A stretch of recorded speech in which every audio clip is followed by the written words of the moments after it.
اعوذ باللہ من الشیطان الرجیم بسم اللہ الرحمن الرحیم لا تحسبن الذین، آپ نہ گمان کریں ان لوگوں کے بارے میں یفرحون جو خوش ہوتے ہیں بما اس چیز پر اتو جو انہوں نے کی، جو غلط کام کرتے ہیں اس پر خوش ہوتے ہیں، ویحبون اور ساتھ وہ پسند کرتے ہیں اس بات کو کہ ان یحمدو ان کی تعریف کی جائے، بما ان باتوں پر لم یفعلوا جو انہوں نے نہیں کی، ناکردہ باتوں پر تعریف بھی چاہتے ہیں۔ فلا تحسبنہم، پس آپ نہ گمان کریں ان کے بارے میں کہ بمفازۃ من العذاب، کہ ان سے عذاب کم کیا جائے گا، کہ ان کو عذاب سے کامیابی حاصل ہوگی، نہیں، بلکہ وَلَهُمْ عَذَابٌ علیم، ان کے لیے دردناک عذاب ہے۔ وَلِلَّهِ مُلْكُ السَّمَاوَاتِ وَالْأَرْضِ، اور اللہ تعالیٰ کے لیے یہ ہے بادشاہی آسمانوں کی اور زمین کی۔ وَاللَّهُ عَلَى كُلِّ شَيْءٍ قدیر، اور اللہ تعالیٰ ہر چیز پر قادر ہے، قدرت رکھنے والا ہے۔ سپارہ نمبر 4 سورہ آل عمران، جو کہ تیسری صورت ہے قرآن پاک کی، اس کی آیت نمبر 188 اور 189، دو آیتیں آپ کے سامنے تلاوت ہوئی ہیں، آپ نے ان کا ترجمہ سنا۔ سب سے پہلے ان آیتوں کا پچھلی آیتوں کے ساتھ ربط اور تعلق کیا ہے؟ گزشتہ کئی دروس میں اللہ تعالیٰ اہل کتاب، یہود و نصارہ اور منافقین کی قباحتوں اور برائیوں کا ذکر فرما رہے ہیں۔ ان میں سے مشہور 4-5 چیزیں اللہ نے بیان فرمائی۔ اہل کتاب کا اللہ تعالیٰ کی بارگاہ میں گستاخی کرنا، اللہ کو فقیر اور محتاج کہنا، اور اسی طرح ارتکاز دولت کو جمع کرنا اور بخل سے کام لینا، اور اسلام قبول کرنے میں مختلف ہیلے بہانے اختیار کرنا، اور اسی طرح اپنے نبیوں سے اور اللہ تعالیٰ سے بےہودہ قسم کے مطالبات کرنا۔ یہ وہ خصلتیں، وہ بری عادتیں یہود و نصارہ کی تھیں جو انہوں نے اپنے اپنے زمانے میں کی، تو اللہ تعالیٰ نے قرآن مجید میں ان کو ذکر فرمایا۔ اور اس کے ساتھ ساتھ پیچھے گزر چکا ہے کہ اللہ تعالیٰ نے اہل ایمان کو تسلی دی اور فرمایا کہ دیکھو تمہاری بھی آزمائش ضرور ہوگی، تمہیں اس کے لیے ہمہ وقت تیار رہنا چاہیے اور اپنے جان اور مال کی قربانی سے دریغ نہیں کرنا چاہیے۔ اور اسی طرح تیسری یہ بھی اللہ نے فرمایا کہ اے اہل ایمان، تمہیں اہل کتاب اور مشرکین کی طرف سے، ان کی جانب سے بہت سی تکلیف دہ باتیں سننا پڑیں گی، جن کی وجہ سے تمہیں تکلیف ہوگی، کوفت ہوگی، اور ساتھ ہی اللہ نے فرما دیا کہ ایسی باتوں کا مقابلہ تم نے صبر اور تقوی کے ساتھ کرنا ہے، اور اگر تم صبر اور تقوی کے ساتھ چلتے رہے تو اللہ تعالیٰ تمہیں ضرور کامیاب فرمائیں گے۔ اور اسی طرح اہل کتاب کی ایک اور خرابی کا بھی اللہ نے ذکر کیا کہ اللہ تعالیٰ نے ان سے عہد لیا تھا کہ وہ اللہ کی کتاب کو لوگوں کے سامنے ظاہر کریں گے اور اسے چھپائیں گے نہیں، مگر انہوں نے اسے پس پشت ڈال دیا اور اس پختہ عہد کو توڑ دیا، اور ان تمام پیشن گوئیوں کو جو اللہ کے آخری نبی کے بارے میں اور حضور کے صحابہ کے بارے میں اور قرآن مجید کے متعلق ان کی اپنی کتابوں میں موجود تھیں، انہوں نے ان کو چھپا دیا۔ اور اللہ تعالیٰ نے فرمایا خود ہی کہ انہوں نے یہ جو کام کیے ہیں یہ اپنی اغراض فاسدہ کی بنا پر کیے ہیں، لالچ کی وجہ سے کیے ہیں، اور حق کے بدلے میں دنیا کا حقیر سا مال انہوں نے خریدا ہے، دنیا کے لیے انہوں نے دین کو بیچ ڈالا۔ اور یہ ساری خصلتیں پچھلی آیات میں بیان ہوئی ہیں۔ اور اسی طرح جس طرح یہود و نصارہ تھے، منافقین کا بھی یہی کام، ان کے بارے میں بھی اللہ نے فرمایا کہ زبان سے یہ اسلام کا کلمہ پڑھتے ہیں مگر دل کفر سے بھرا ہوا ہے۔ ان کا معاملہ ایسا ہی ہے کہ مسلمانوں سے ملتے ہیں تو اسلام کا دعویٰ کرتے ہیں کہ بھائی ہم تو مسلمان ہیں، اور جب کفار کے پاس جاتے ہیں تو کہتے ہیں کہ بھئی اسلام کی نسبت تمہارا دین اچھا ہے۔ اور اس طرح سے یہ لوگ دونوں طرف کے مفاد حاصل کرنے کی کوشش کرتے ہیں۔ بالکل آج کی مثال آپ اپنے معاشرے کی سمجھ لیں. ہمارے حکمران ہیں کہ یہ نہ 3 میں ہے نہ 13 میں. یہاں بھی جب کسی مجلس میں جاتے ہیں تو اسلام کا نام لے لیتے ہیں, کلمہ پڑھنے کی کوشش کر لیتے ہیں, اگرچہ کلمہ کئی دفعہ درست پڑھ بھی نہیں سکتے اور کئیوں کو سورہ اخلاص بھی نہیں آتی, لیکن بہرحال ہم بے وقوفوں کو یہ یقین دلانے میں کامیاب ہو جاتے ہیں کہ ہم مسلمان ہیں. اور تھوڑا گڑبڑ ہو جائے تو جا کے کعبے کا ایک چکر لگا آتے ہیں, ان کے لیے دروازہ کھل جاتا ہے کہ فلاں ملک کا حکمران آیا ہے. تو اسی طرح جب امریکہ کے پاس جاتے ہیں تو ان کو یقین دلاتے ہیں کہ بھئی ہم تو ان کو بے وقوف بنا رہے ہیں, حضور آپ ہمارے آقا ہیں, آپ جو ارشاد فرمائیں گے ہم اسی طرح کریں گے, آپ کے بغیر ہم چل نہیں سکتے, آپ ہی ہمیں چلانے والے ہیں. تو یعنی یہی منافقین کی نشانی. قرآن مجید نے بالکل شروع میں پہلے دوسرے رکوع کے اندر ہی جو منافقین کی نشانیاں بتائیں, ان میں اللہ نے یہ فرما دیا کہ جب وہ کافروں کے پاس جاتے ہیں تو کہتے ہیں جی ایمان والوں کے پاس آتے ہیں, کہتے ہیں تو ہم تو ایمان والے ہیں, قالوا آمنا, ہم تو ایمان لے آئے ہیں, بھئی ہم ایمان والے ہیں, آپ کے ساتھ نہیں ہوتے, کلمہ نہیں پڑھتے, ہم نماز حضور کے پیچھے نہیں پڑھتے, ہم ساری باتیں تو ادھر ہی ہوتی ہیں. لیکن جب اللہ کہتے ہیں وہ کافروں کے پاس جاتے ہیں تو کہتے ہیں جی ہم تو ان کو بے وقوف بنا رہے ہیں, ان سے مزاح کر رہے ہیں. تو دونوں طرف کا مفاد. تو اور اسی طرح جب جہاد کا موقع آتا تو منافقین مختلف ہیلوں بہانوں سے اسے ٹالتے تھے. سورہ توبہ آگے آئے گی اور اسی طرح سورہ انفال آئے گی اور بعض دوسری صورتیں ہیں, اس کے اندر پوری تفصیلات موجود ہیں. تو بہرحال یہ تمام خصلتیں جو اہل کتاب کی تھیں, منافقین کی تھیں, اللہ تعالیٰ نے پچھلے دروس میں تفصیلاً بیان فرمائیں.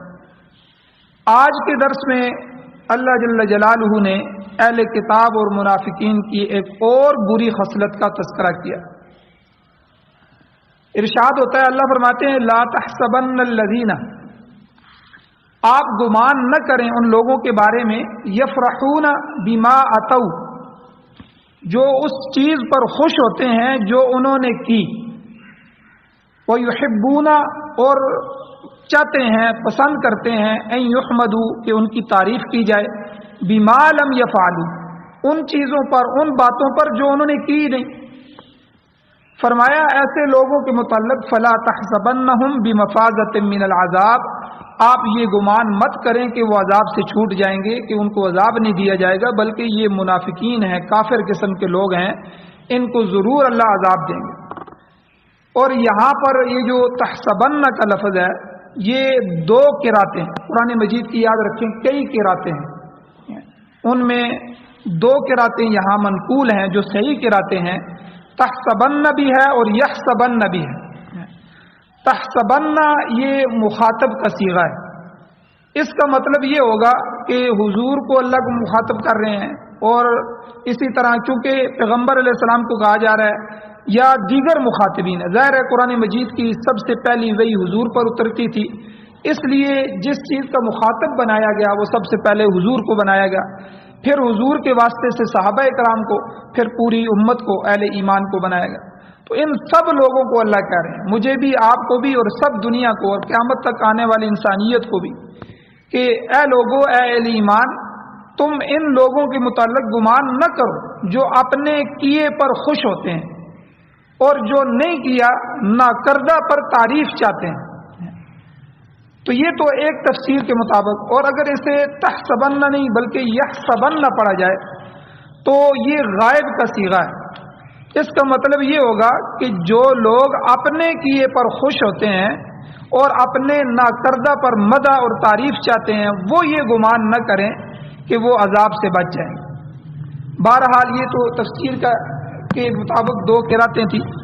اب سوال پیدا ہوتا ہے وہ کیا کام تھے جو انہوں نے کیے اور اس پر خوش ہو رہے تھے, اور وہ کیا کام تھے جو انہوں نے نہیں کیے اور نہ کرنے کے باوجود اس پر وہ اپنی تعریف چاہ رہے ہیں.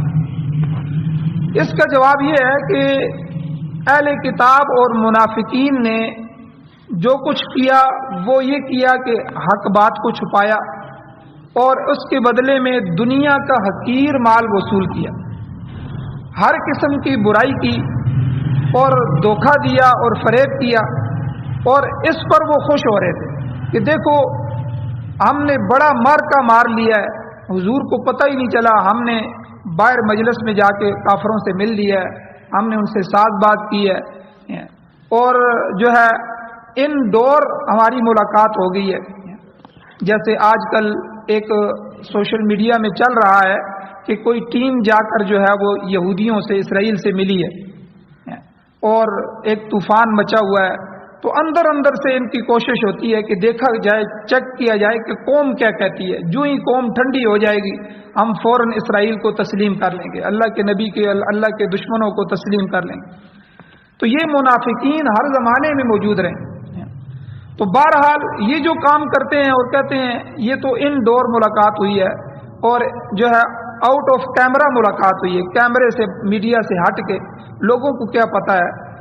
اسی طرح منافقین حضور کے زمانے میں بھی جو کام کرتے تھے، پھر اللہ تعالیٰ ان کو ذلیل کر دیتے تھے۔ کبھی وحی کے ذریعے جو ہے اللہ قرآن مجید میں کئی جو ہے وہ آیتیں اور کئی صورتیں نازل ہوئی ہیں، اللہ ان کا وہ پروپیگنڈا، وہ جو انہوں نے پلان بنایا ہوتا تھا، وہ تدبیر اللہ سب کے سامنے لے آتے، قرآن کی آیتیں اتر جاتی۔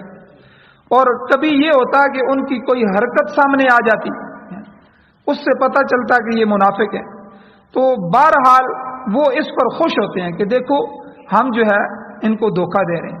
قرآن کے شروع میں اللہ کیا کہتے ہیں؟ وَمِنَ النَّاسِ مَن يَقُولُ آمَنَّا بِاللَّهِ وَبِالْيَوْمِ الْآخِرِ وَمَا هُمْ بِمُؤْمِنِينَ، جو لوگ یہ کہتے ہیں کہ ہم اللہ پر اور آخرت پر ایمان لے آئے ہیں، اللہ کہتے ہیں حقیقت میں وہ ایمان والے نہیں ہیں۔ یخادعون اللہ والذین آمنوا، وہ اللہ کو دھوکہ دے رہے ہیں اور ایمان والوں کو دھوکہ دیتے ہیں۔ آگے اللہ کہتے ہیں وما یخدعون الا انفسهم، حقیقت میں وہ اپنے آپ کو ہی دھوکہ دے رہے ہیں۔ دنیا کی تھوڑی سی زندگی ہے، وہ چلیں گے، مرنے کے بعد آخر انہوں نے اللہ کے پاس پہنچنا ہے۔ انہیں سمجھ آ جائے گی کہ یہ جو دھوکہ ہم دے رہے تھے یہ حضور کو یا مسلمانوں کو یا ایمان والوں کو نہیں دے رہے تھے، بلکہ یہ دھوکہ ہم اپنی جان کو دے رہے تھے۔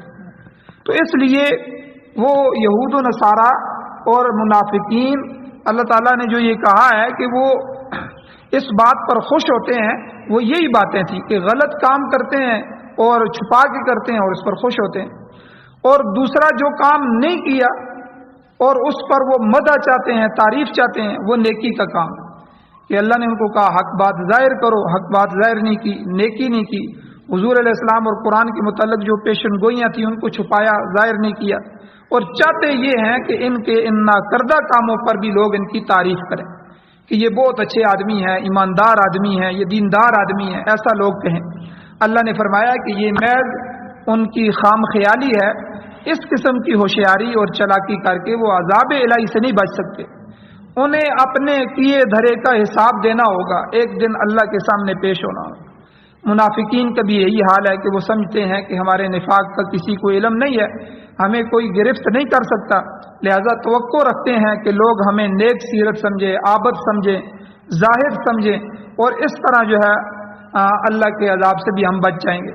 لیکن اللہ کہتے ہیں کہ نہیں، تمہاری یہ ساری ہوشیاریاں، یہ ساری چالاکیاں لوگوں کے سامنے تو چل سکتی ہیں لیکن اللہ کے سامنے نہیں چل سکتی۔ ایک دن تمہیں اللہ کے سامنے پیش ہو کر اس کا حساب دینا ہوگا۔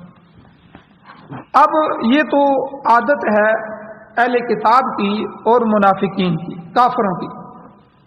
ایمان والوں کا کیا عمل ہوتا ہے؟ سورہ مؤمنون کے اندر اللہ تعالیٰ خود فرماتے ہیں، ایمان والوں کی صفت بیان کرتے ہیں، والذین یؤتون ما آتوا وقلوبہم وجلۃ۔ اللہ کہتے ہیں ایمان والے نیکی کا کام جب بھی کرتے ہیں اور نیکی بھی کر رہے ہوتے ہیں، لیکن وقلوبہم وجلۃ، ان کے دل ڈر رہے ہوتے ہیں۔ یعنی ایمان والوں کی یہ حالت ہوتی ہے کہ نیکی کر کے بھی اس کو چھپاتے ہیں، اور یہ منافقین کچھ بھی نہیں کیا پھر بھی تعریف چاہتے ہیں۔ تو بعض آدمی ایسے ہیں کہ جو نماز پڑھ رہے ہوتے ہیں پھر بھی اس قدر گھبراتے ہیں، بلکہ بزرگان دین کا مقولہ ہے کہ بعض آدمی، نیک آدمی نماز پڑھ کے بھی اس طرح گھبراتے ہیں جیسے چور چوری کے وقت گھبراتا ہے، کہ وہ سمجھتے ہیں کہ پتہ نہیں یہ فرض ہمارا صحیح طرح سے ادا ہوا کہ نہیں ہوا، پتہ نہیں اس میں کوتاہیاں رہ گئی ہوں گی، پتہ نہیں غلطی واقع ہوگی، اور اللہ کے سامنے جو ہم نے یہ عبادات کی ہیں کہیں اس سے اللہ کی توہین نہ ہو جائے۔ اور ایسا امام غزالی رحمۃ اللہ علیہ فرماتے ہیں کہ نیکی کرنے کے بعد انسان کو اللہ تعالیٰ سے بہتر اجر کی توقع بھی کرنی چاہیے، خدا کا شکر بھی ادا کرنا چاہیے کہ اس نے مجھے نیکی کی توفیق بخشی ہے، اور ساتھ ساتھ ڈرتے بھی رہنا چاہیے۔ یہ دونوں چیزیں ہونی چاہیے کہ کہیں کوئی غلطی نہ ہو جائے۔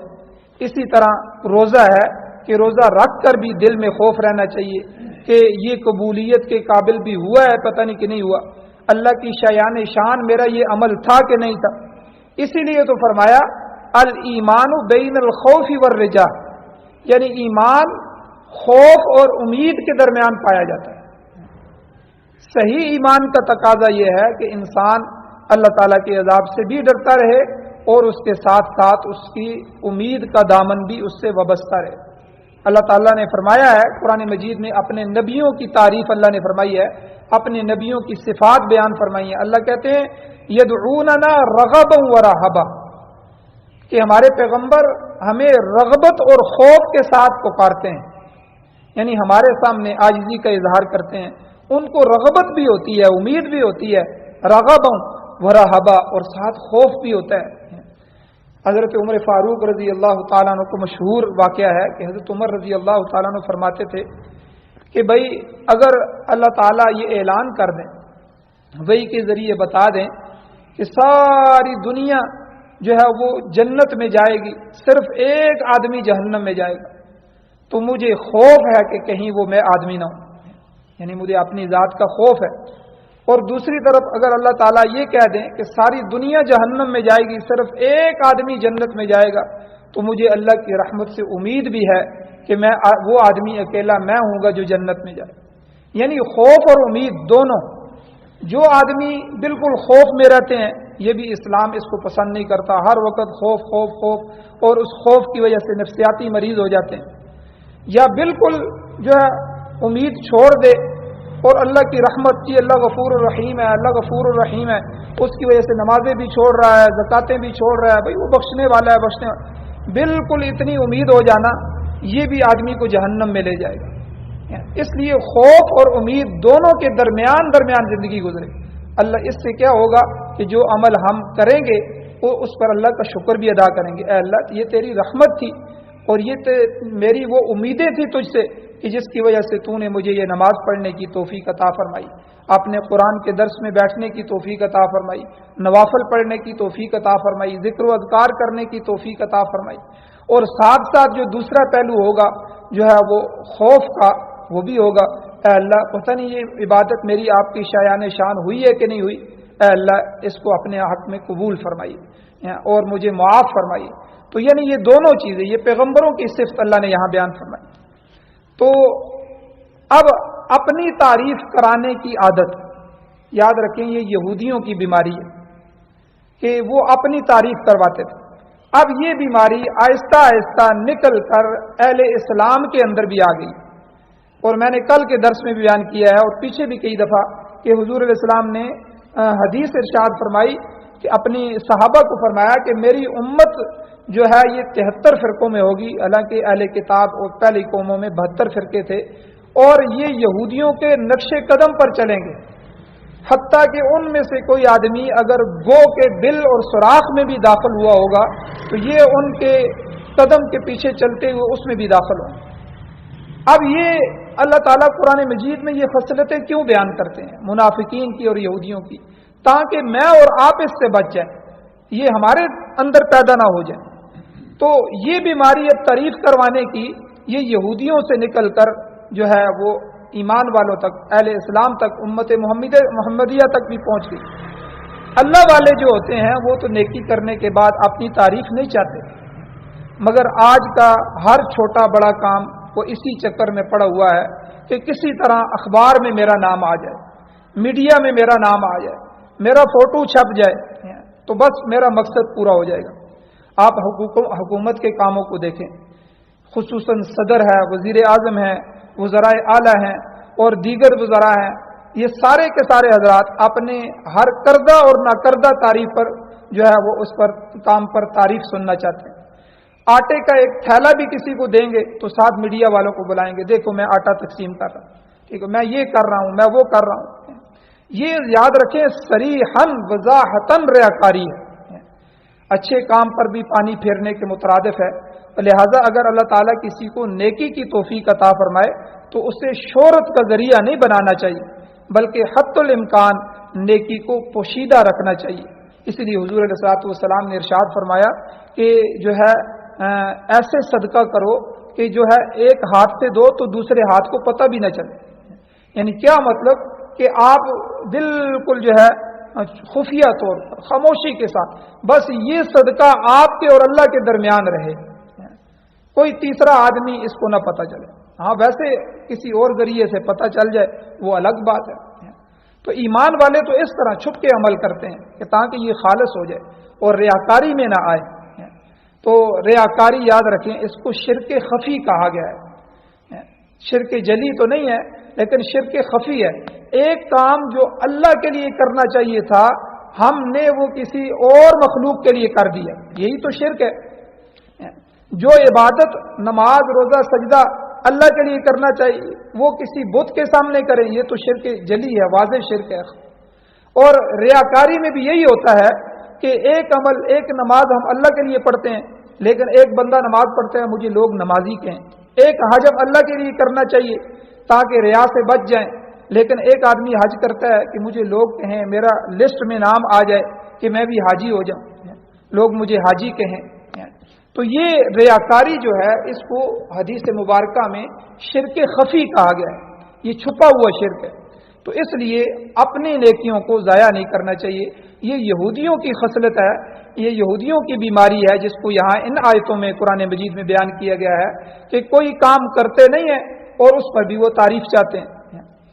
تو البتہ ایک چیز ہے کہ نیک کام کر کے اگر مومن کے دل میں خوشی پیدا ہو تو اس کے بارے میں کیا حکم ہے. یہ ایک سوال پیدا ہوتا ہے.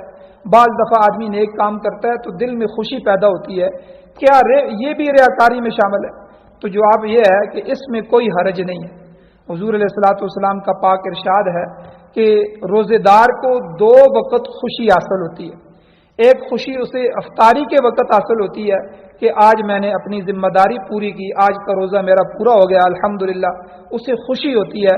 اور دوسری خوشی روزے دار کو اس وقت حاصل ہوگی جب قیامت کے دن اللہ تعالیٰ روزے کا اجر عطا فرمائیں. حضور نے خود حدیث میں فرمایا. تو یہ ایک طبی خوشی ہوتی ہے، طبیعت میں ہوتی ہے اور یہ جائز ہے. ہاں اگر اس خوشی میں وجہ یہ ہے کہ لوگ اسے روزے دار کہیں یا لوگ نمازی کہیں یا لوگ پرہیزگار کہیں، اس کا تصور اگر دل میں آ رہا ہے تو یہ خطرناک بیماری ریاکاری بن جاتی ہے، یہ روحانی بیماری بن جاتی ہے. اس کا علاج ضروری ہو جاتا ہے. اور نفاق کی تعریف میں بھی یہی آتا ہے کہ منافق جو ہے وہ جتنے کام بھی کرتا ہے اندر سے کفر بھرا ہوتا ہے. اب ایمان والوں کے ساتھ مل کے جو کر رہا ہوتا ہے وہ مجبوری میں کر رہا ہوتا ہے، وہ لوگوں کو دکھلانے کے لیے کر رہا ہوتا ہے کہ بس یہ مجھے مسلمان ہی سمجھتے رہیں. تو اس لیے ایسے شخص کو آخرت میں سخت ترین عذاب سے سابقہ پڑے گا. مسلم شریف میں حدیث موجود ہے، حضرت ابو ہریرہ رضی اللہ تعالیٰ عنہ کی ایک لمبی حدیث ہے، انشاءاللہ کل کے درس میں بیان کیا جائے گا. کچھ اور باتیں بھی ہیں. اللہ تعالیٰ سے دعا ہے اللہ ہمیں عمل کی توفیق عطا فرمائے. آمین. الحمدللہ رب العالمین، والعاقبۃ للمتقین، والصلاۃ والسلام علی رسولہ النبی الامی الکریم. یا اللہ ہماری کمیوں کوتاہیوں کو معاف فرمائیے، درگزر فرمائیے، صغیرہ کبیرہ گناہوں کو معاف فرمائیے. یا اللہ قرآن و سنت سے وابستگی نصیب فرمائیے، قرآن و سنت پر عمل کرنے کی توفیق عطا فرمائیے. قرآن و سنت کو ہمارے ملک پاکستان سمیت پوری دنیا میں بطور آئین، بطور دستور، بطور ضابطۂ حیات ہمیں نصیب فرمائیے. یا اللہ یہ جو آپ نے منافقین کی اور یہودیوں کی بیماریاں ہمیں بتائی ہیں، یا اللہ ان خصلتوں سے، ان بری فطرتوں سے یا اللہ ہمیں محفوظ فرما. یا اللہ خالص ایمان نصیب فرما. یا اللہ اخلاص نصیب فرما. یا اللہ ہر چیز میں جو ہے توجہ، خشوع خضوع یا اللہ اور حضور علیہ الصلوۃ والسلام کی سنت کے مطابق کرنے کی توفیق عطا فرما. یا اللہ جو حضرات پریشان حال ہیں ان کی پریشانیوں کو دور فرمائیے، مقروضوں کے قرض پورے کرنے کے اسباب پیدا فرمائیے. بہت سارے حضرات پریشان ہیں یا اللہ جنہوں نے انفرادی طور پر دعاؤں کی درخواست کی ہے. یا اللہ اس قرآن کے واسطے سے، اپنے نبی علیہ السلام کے واسطے سے یا اللہ ان ایمان والوں کے مسائل کو ختم فرمائیے، ان کو حل فرمائیے. یا اللہ اپنی طرف سے وسعت کے دروازے کھولیے، رزق حلال وسیع اور وسیع تر وافر عطا فرمائیے، رزق حرام کے ایک لقمے سے بھی محفوظ فرمائیے. یا اللہ ہر طرح کی بے چینی، بے سکونی اور پریشانیوں سے حفاظت فرمائی۔ یا اللہ جو حضرات ہمارے جاننے والے نہ جاننے والے یا اللہ اس دنیا سے ایمان کی حالت سے جا چکے ہیں، یا اللہ ان سب کی بخشش فرمائی، یا اللہ ان سب کی بخشش فرمائی۔ صلی اللہ تعالی علی خیر خلقہ محمد و آلہ و اصحابہ اجمعین برحمتک یا ارحم الراحمین۔